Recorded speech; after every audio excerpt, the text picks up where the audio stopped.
chères candidates et candidats, soyez sereins.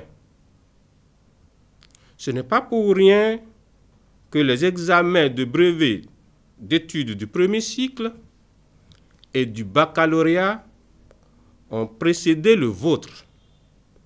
Oui, c'est dû à des mesures particulières visant à booster vos capacités et à éclore vos potentialités. C'est pourquoi, confiant et persuadé que vos enseignants ont bien accompli leur mission à vos côtés, je peux vous dire que les épreuves sont à votre portée. Il ne vous sera demandé que ce que vous avez appris ou ce que vos enseignants vous ont enseigné.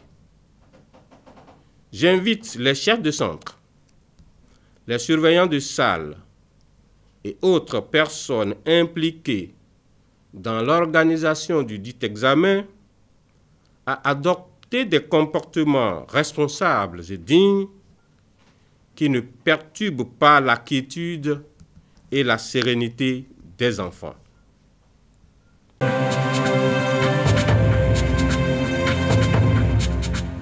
Deux jours pour réfléchir sur la vie de leur formation politique. Le clou de cette cérémonie de clôture est l'élection du président du parti par les réformistes. Président, professeur et maître Abraham Ziziope.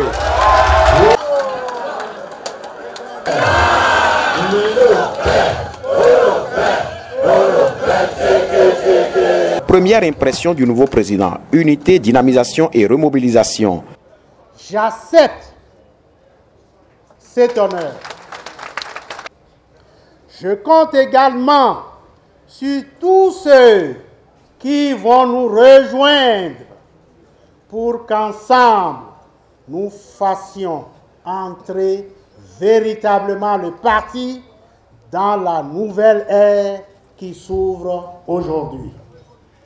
Pour y arriver, avec vous, je fonde notre mandat sur l'unité, la dynamisation et la remobilisation du parti. La mobilisation était forte et le tout nouveau conseiller spécial précise. C'est l'équipe qui va gagner et non l'individu. Ce qui a primé, c'est l'esprit de groupe. Si vous connaissez une seule personne dans tous les non-candidats ici, ça veut dire que vous êtes aussi membre du bureau politique par cette personne-là. Les réformistes de la RB entendent rester soudés pour des victoires plus grandes. Le meilleur reste à venir. Vous venez de manifester votre approbation.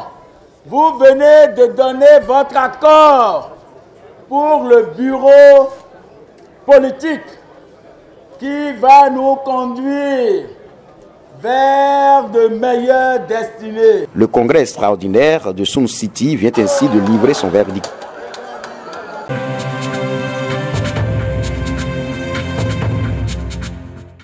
La définition de la torture comporte au minimum 3 éléments essentiels.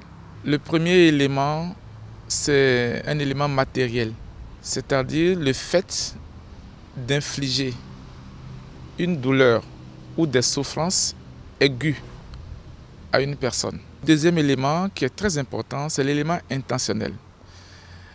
Il n'y a torture que lorsque cette douleur ou ces souffrances aiguës sont infligées intentionnellement. Et cet élément intentionnel s'apprécie justement dans l'objectif poursuivi. L'objectif poursuivi peut être d'obtenir un renseignement ou d'obtenir un aveu forcé ou de punir tout simplement ou d'intimider ou de faire pression. Un troisième élément qui est également très important, c'est l'auteur de l'acte qui est qualifié de torture. La définition des Nations Unies nous dit que l'acte doit être le fait d'un agent de la fonction publique ou une personne agissant à titre officiel, soit sous le commandement d'un agent de la fonction publique ou soit sous le commandement direct de l'État, dans le cadre de l'accomplissement de sa mission officielle. Dans le monde en général, on se rend compte que dans tous les pays du monde, le phénomène de torture prend de l'ampleur. D'abord, le phénomène existe, mais non seulement il existe, il est têtu et il a tendance à prendre de l'ampleur. Malgré tout l'arsenal juridique qui est mis en place au plan international, au plan africain et au plan national. Au Bénin, c'est malheureusement la même tendance puisque la dernière visite du sous-comité prévention contre la torture des Nations Unies au Bénin, cette visite qui a eu lieu en janvier 2016, a présenté une situation qui n'est pas très reluisante de notre nation en matière de torture.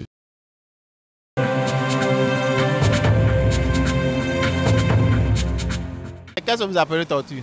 Je ne connais pas la torture, mais c'est quand il y avait Segbana, on amenait les gens à Segbana, c'est ça que vous appelez torture? Ça me rappelle tout de suite Segbana. Et puis le PLM à Lédio, ce qui s'est passé là-bas, avant tu n'as pas le droit de parler de la politique si tu n'es pas du bord, sinon que tu n'as pas la chance de vivre. Le mot torture me rappelle l'ancien temps. D'après 1960 jusqu'en 89 par là, j'ai vécu, je suis née, c'est après 60, mais j'ai connu un peu ce temps de maltraitance, je vais dire. Un temps où on n'avait pas droit à la parole, un temps où on se cachait pour faire tout. Mais ceux qui osaient, on les maltraitait, on les torturait, on les amenait à Segbana. Mais aujourd'hui, avec la démocratie, les temps sont un peu résolus. Bénin là, quand il y a quelqu'un qui est un peu plus supérieur pour travailler pour la bonne marche de notre pays là, on le met en bas. Cette personne ne se sent pas considérée. Le chômage, il y a des jeunes qui sont sortis aujourd'hui qui n'ont pas de travail. D'autres se sont livrés à la voyoucratie. On voit des jeunes dans la rue, sur nos paroisses, qui nous demandent de l'argent. On peut appeler ça la torture morale. Tant qu'il y a les supérieurs, ceux qui dominent d'autres, ça veut dire que la torture va toujours exister. C'est l'amour que nous ne pratiquons pas. En temps de révolution, là, on torturait les gens. Mais quand on a eu la démocratie, bon, moi je n'ai jamais eu ça au Bénin. Mais ça se passe au pays extérieur. Mais au Bénin, depuis qu'on a eu la démocratie, je n'ai plus jamais remarqué ça dans notre pays. Moi je suis ivoirienne, je suis juste de passage. Et je vous dis que la torture, ça a été vraiment un grand désastre pour l'Afrique. Pour se comporter comme ça, comme ils ont fait, c'est des démons de la nature. Et on souhaite que ça ne se reproduise plus.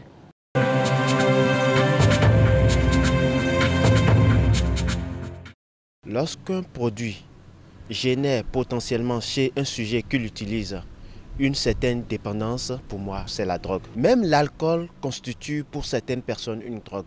Même certains médicaments constituent pour certaines personnes une drogue. Si vous ne pouvez pas vivre sans la chose, ça constitue directement pour vous une drogue. Quelqu'un qui fume, généralement, vous allez voir, souvent la personne a une énergie accrue. La cigarette, vous savez, quand ça rentre dans le cerveau, ça crée beaucoup de choses au niveau du cerveau. Il y a la matière grise de notre cerveau qui se rétrécit, c'est-à-dire la matière grise, c'est les neurones. Ça veut dire que ça tue des neurones au niveau de notre cerveau. Le système de câblage, c'est-à-dire le système qui permet aux informations d'être transmises aux neurones, est tué. Et du coup, quand la personne se retrouve dans certains sevrages, il a ce qu'on appelle l'agitation au niveau de sa trouble psychologique. Donc, solution, il faut que la personne court aller chercher encore la cigarette pour fumer, pour retrouver son état de bien-être. Ces effets-là conduisent même à des faits sociaux qu'on nous retrouvons aujourd'hui tous les jours. Parce que au niveau de son cerveau, ça crée des carences au niveau de ces messagers chimiques, de ces neurotransmetteurs qui ne sont rien d'autre que des formes qui conditionnent notre mode de fonctionnement psychologique. Quelle stratégie notre pays est en train de mettre en place pour que les gens n'aillent pas vers la drogue? Il y a l'avant. Maintenant, le pendant, des gens qui sont dedans, quel est le travail qui est fait pour qu'ils en sortent? Et quel est le travail qui est fait pour encourager ceux qui ne sont pas dedans afin qu'ils continuent de mener une vie saine, épanouissante? Et je souligne que dans la cigarette, nous avons plus de 4000 substances chimiques, mais il y a 60 qui sont hyper nocifs pour le corps humain.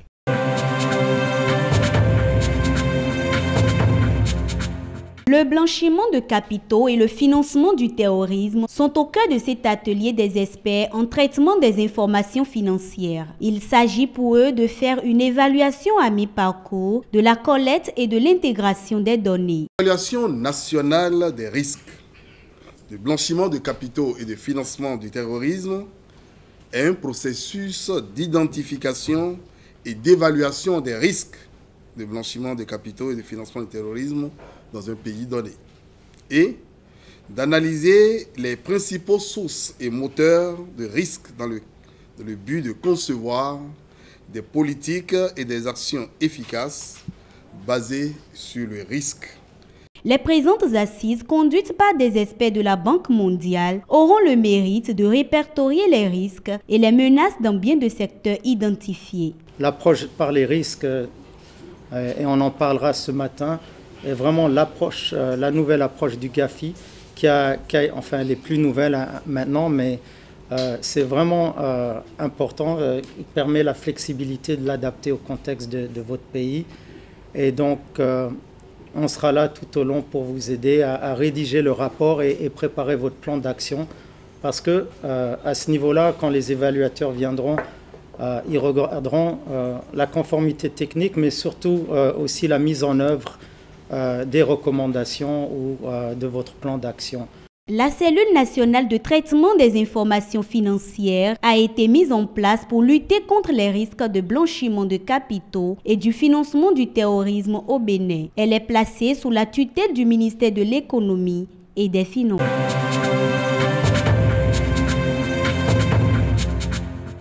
L'imprudence sur nos voies, on n'en parle jamais assez. Sur l'As Cotonou-Boïcon, encore un accident grave, un mort, 6 blessés, de nombreux dégâts matériels. Arrivé sur les lieux, la désolation est totale.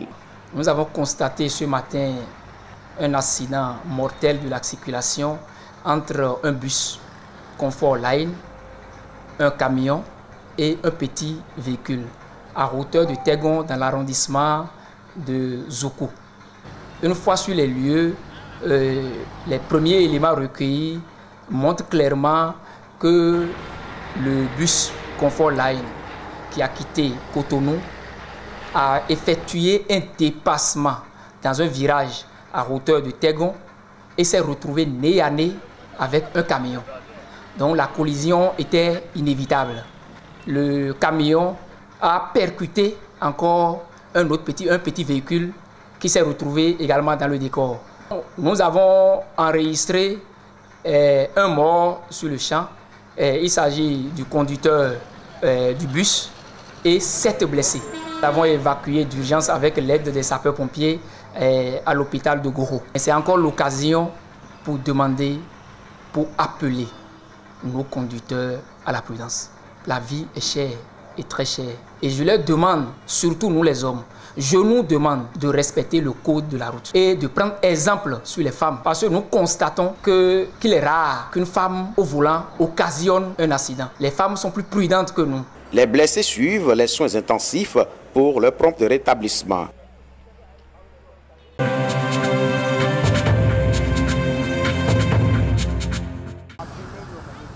Il est difficile de citer combien d'occupants des maisons situées dans ces bouts de l'ouest de Cotonou ont changé de panégyrique à cause de la présence des eaux partout.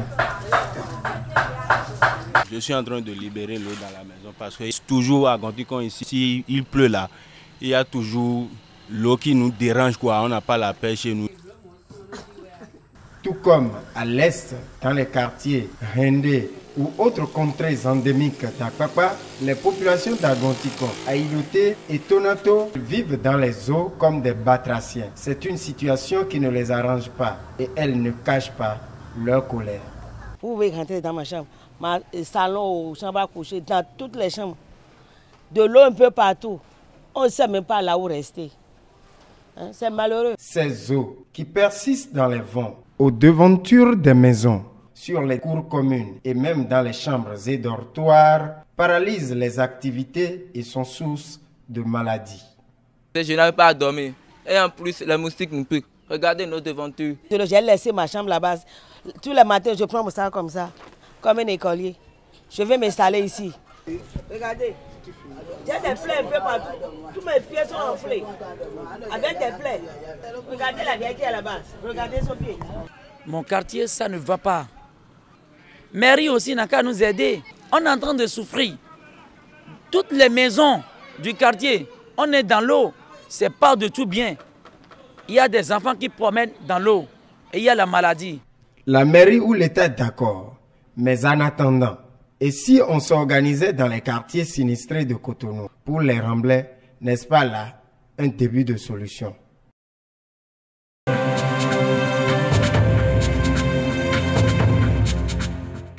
Ils sont au total 214 APDC, acteurs porteurs de dynamique communautaire, à recevoir des attestations de mérite ici à Dassa. 214 APDC venus des 4 départements du centre, à savoir Zoukoline, Monokoufo. Le gouvernement a adopté une loi sur la délégation de maîtrise d'ouvrage déléguée qui confère une partie de ses attributions prérogatives aux communautés à la base pour la gestion des ressources publiques.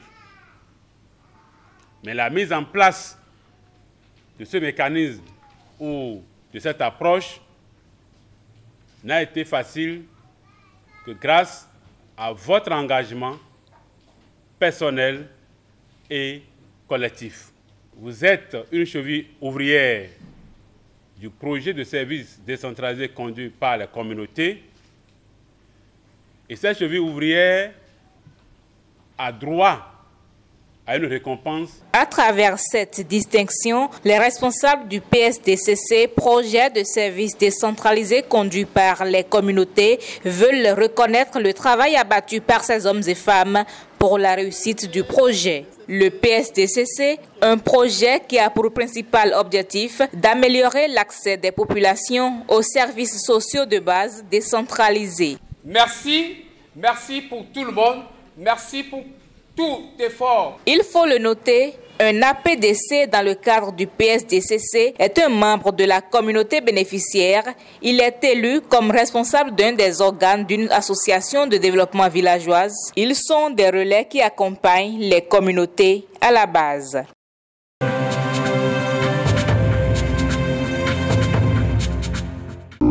Ils sont 10 candidats à se disputer la première place de ce concours Startup 2017. Devant le jury et le public, ces jeunes candidats de projet présentent, exposent tour à tour leurs idées. L'objectif de cette compétition est de promouvoir l'entrepreneuriat au Bénin. Le concours Startup Blue Zone Zongo est né de la volonté de promouvoir les créateurs d'entreprises pour leur dynamisme, leur créativité, la perspective d'emplois créés et de valeur générée. La particularité de cette deuxième édition est l'arrivée d'un nouveau partenaire qui se bat pour la même cause. Il s'agit de l'UAC Startup Valley. Une particularité qui nous a amené droit vers la fondation Startup Valley de l'UAC, car cette fondation a un incubateur qui a déjà fait ses preuves sur le terrain. Les deux parties sont convaincues qu'on ne peut pas promouvoir l'entrepreneuriat des jeunes au Bénin juste en donnant des formations aux jeunes sans se soucier de leur avenir après la formation. Quand vient l'heure de plancher, les candidats rivalisent d'ardeur. Chacun a 7 minutes pour convaincre le jury.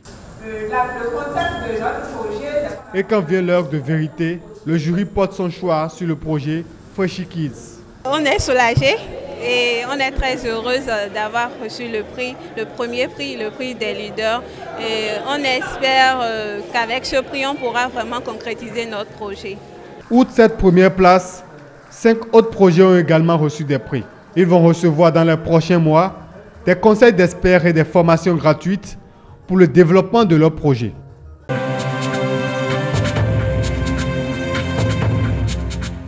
L'Aïd el-Fitr, la fête de Ramadan, la communauté de la Jamaat islamique Ahmadiyya de Boïkon prie ici dans l'enceinte de la mosquée. Après le mois béni de Ramadan, les fidèles se retrouvent pour rendre grâce à Allah Tout-Puissant et demander sa protection.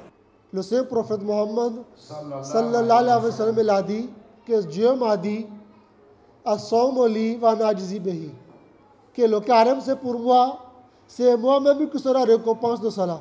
Notre Dieu, notre Créateur, notre Seigneur, c'est Allah. À part lui, il n'y a pas quelqu'un d'autre. Là, vous pouvez trouver les difficultés par votre société. Vous pouvez trouver des difficultés par le shaitan qui peut vous déranger, de vous mettre sur les mal chemins. En regardant toutes ces choses, vous présentez votre solidarité sur cette foi, sur ces paroles, le paradis de Dieu qui vous attend. Comme Dieu vous a promis que c'est lui-même qui va devenir votre récompense, donc il a réservé un bon place dans le paradis pour vous. À la place Idi de Zakbo, l'exercice reste le même. Louer Allah pour ses bienfaits et rendre grâce en toutes choses.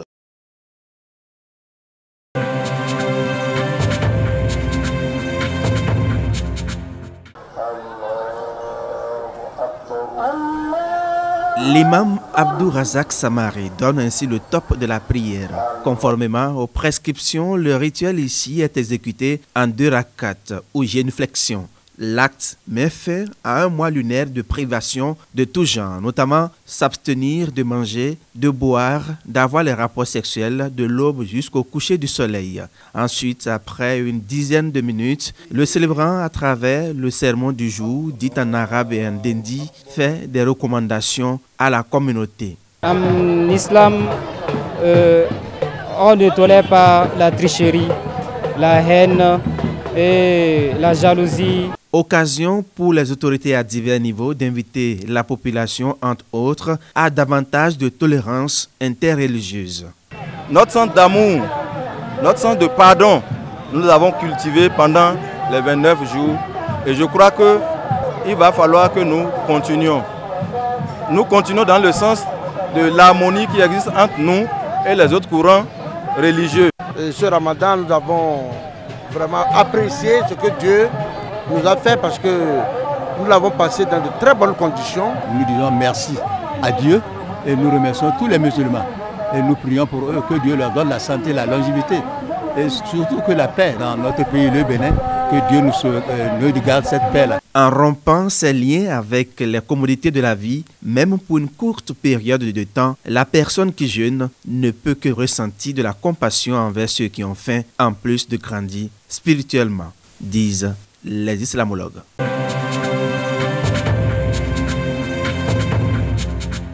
Nous avons suivi quelques grognes ces derniers temps, on parle des routes. Je profite de l'occasion pour dire une chose, nous n'avons pas touché aux routes cette année. Nous avons commandé des machines d'une valeur de milliards.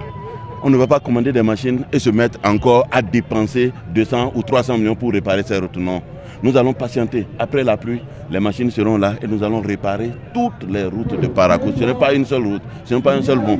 Toutes les routes de tous les arrondissements, l'ouverture de toutes les routes. Le reste de ma prière, c'est que je remercie la population de Parakou pour le calme observé juste ici. À la fin de la première année, nous ferons le bilan et chacun appréciera.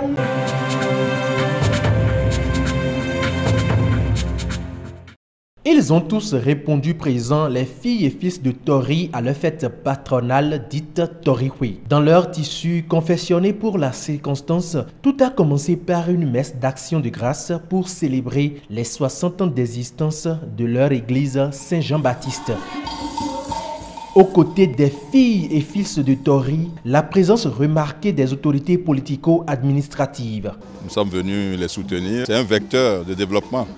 Encore faut-il que tous les fils de Tori s'unissent pour vraiment en faire un creuset fédérateur. Donc je voudrais inviter tout le monde à l'union. À défaut de l'unité de pensée, il faut l'unité d'action. Je suis venu une fois encore passer du temps avec les fils et les filles de Tori pour leur dire à quel point le gouvernement et son chef souhaitent que dans tout le pays, il y ait la paix. Au-delà de son caractère festif, Torihui est aussi un creuset de sensibilisation des populations à la base. Et cette année, le thème choisi est la prévention et le traitement des cancers. C'est dans ce sens que nous avons travaillé hier pour sensibiliser la population sur les facteurs de risque de cancer. Je pense qu'ils ont bien suivi, ça les a intéressés, ils ont posé beaucoup de questions auxquelles nous avons essayé de répondre. La commune de Tori-Bocito compte 6 arrondissements avec pour activité principale l'agriculture. Au mois de juin, on fait les récoltes de maïs frais, de l'arachide fraîche.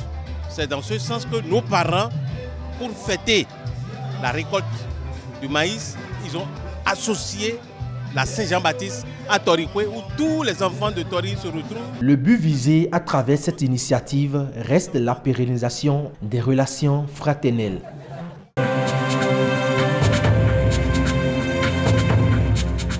Nous avons compris et jugé utile de vous permettre de recevoir les ballons pour que vous puissiez commencer déjà par vous en servir, vous en habituer, parce que c'est des ballons de match.